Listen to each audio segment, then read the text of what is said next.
This video is brought to you by NordVPN. On Wednesday, China published its national data for 2023. Most of this data related to the Chinese economy, which has been having a tough time for the past few years. China's housing market continues to suffer in 2023, with investment in property development falling by nearly 10% year-on-year, and new home prices down 0.4% in December alone, the sharpest fall in nearly a decade. While official statistics claim that the Chinese economy grew by 5.2% in 2023, just above the CCP's 5% target and well above any other large economy, as we've explained in previous videos, there are reasons to be sceptical of this number. For starters, unlike other countries, in China, GDP isn't just an output measured by statistical authorities. Instead, it's also an input, with the target set by Beijing at the start of the year that local governments are then expected to strive towards. This means that local officials are incentivized to overstate provincial growth or artificially stimulate it with bad investments, which is why, in 2010, the Chinese Premier Li Keqiang told American diplomats that China's GDP figures were, quote, for reference only, and described regional GDP data as man-made. But perhaps the most worrying bit of data, at least from the CCP's perspective, wasn't about economics, but rather about demography. According to the stats, China's population declined by over 2 million people in 2023. This is the sharpest population decline in China in over 60 years, and double that of the decline we saw in 2022, at the peak of the pandemic. In more bad news for the CCP and China's demographic profile, China also recorded a birth rate of just 6.4 babies per 1,000 people in 2023, the lowest number in Chinese history. So in this video, we're going to look at China's ongoing demographic crisis, why it just keeps getting worse, and whether there's anything the CCP can do about it. Before we start, if you haven't already, please consider subscribing and ringing the bell to stay in the loop and be notified when we release new videos. So let's just start by taking a deeper look at the most recent data. A birth rate per 1,000 people of 6.4 would imply a fertility rate, that is, the number of births per female, of just 1. For context, if we compare that to the latest World Bank data, that would imply that China has quite literally one of the lowest fertility rates in the world, just below countries like Singapore and Japan, and above only South Korea. To make matters even worse for the CCP, the real number could be even lower, because in the past there's evidence to suggest that China has overstated its demographic numbers. In the 2010s, for example, national data claimed that China's fertility rate was hovering at about 1.6, but a 2010 census implied that it was actually just 1.2, and a 2016 survey by the Chinese State Statistics Bureau cited a figure as low as 1.05. If China's birth rate is significantly below the official rate of 1, that would imply that China has quite literally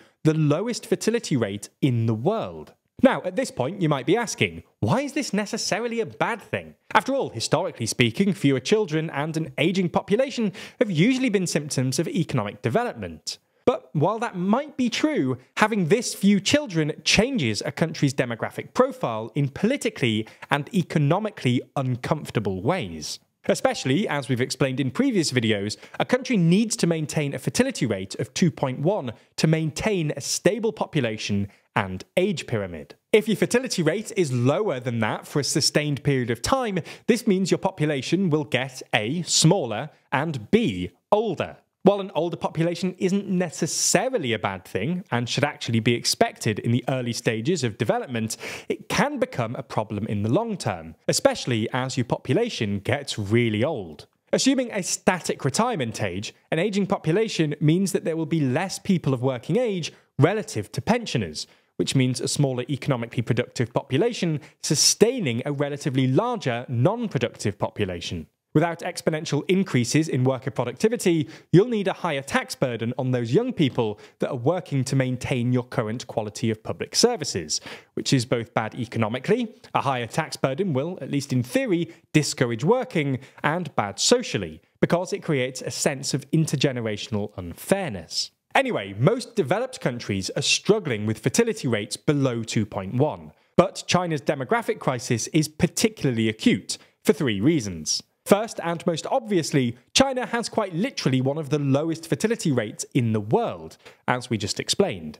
Second, demographic crises usually afflict countries in the later stages of economic development. While it's easy to forget, China isn't actually yet a developed economy. It has a GDP per capita of under $15,000, on par with much of South America and below even middling European countries like Poland. A demography-induced economic stagnation would therefore be particularly bad news for China, because, well, it's just not that rich yet. But the third reason is that China has been trying to reverse its demographic decline for years now, to no avail. In 2015, they scrapped the infamous one-child policy, first introduced way back in 1980, in favour of a new two-child policy, and in May 2021, they introduced a new three-child policy. Many provincial or regional governments have also amended their family planning laws, including by extending maternity leave for women. Unfortunately for the CCP, none of these measures have worked. This isn't just a problem for the CCP, by the way.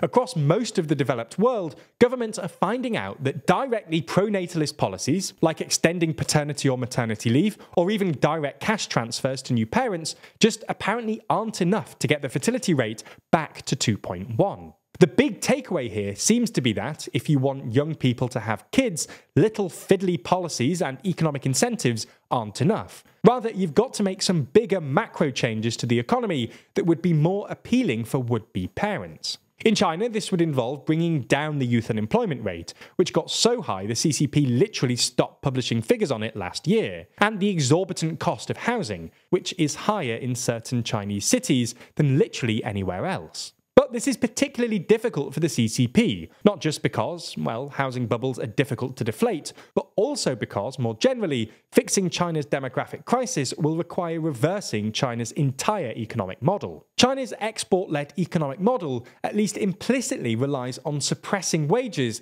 to keep Chinese exports super competitive. While this model has clearly worked for China, Chinese GDP has increased tenfold since 2000. And much of the world has become almost entirely reliant on China for a whole load of stuff. One of the consequences is that it basically makes your average Chinese worker unduly poor, which has, understandably, discouraged them from having children. Whatever the future may hold, it will always be important to keep yourself safe online. Fortunately, when it comes to your digital safety, NordVPN has your back. It's an unfortunate reality that online scams and phishing attacks are on the rise, with us constantly bombarded by annoying notifications and emails that we forgot we even signed up to. It's easy to click the wrong link. One seemingly innocent link can compromise security and bring things crashing down. With the protection of NordVPN, though, you can use their threat protection feature to identify potentially suspicious links. Even if you reached a suspicious website, NordVPN's data encryption tools would protect you and your data against a number of other attacks, such as malicious man-in-the-middle breaches. But if things do go wrong, NordVPN's dark web monitoring is always scanning for your compromised details across the entire internet, and can even notify you before you even notice anything's gone wrong. So if you want to securely connect to that free Wi-Fi at your local coffee shop without worrying about someone trying to take a peek at your personal data, you can sign up for a 2-year plan with a massive discount and 4 months free at nordvpn.com/TLDR. We've been told that sometimes our viewers just open a new tab and type in the URL themselves, and while we're certainly glad that you're using the service, you only get the discount and support the channel through that link. So if you wish to get the discount and support independent journalism further, make sure you sign up using our link. That's nordvpn.com/TLDR. Thanks for your support.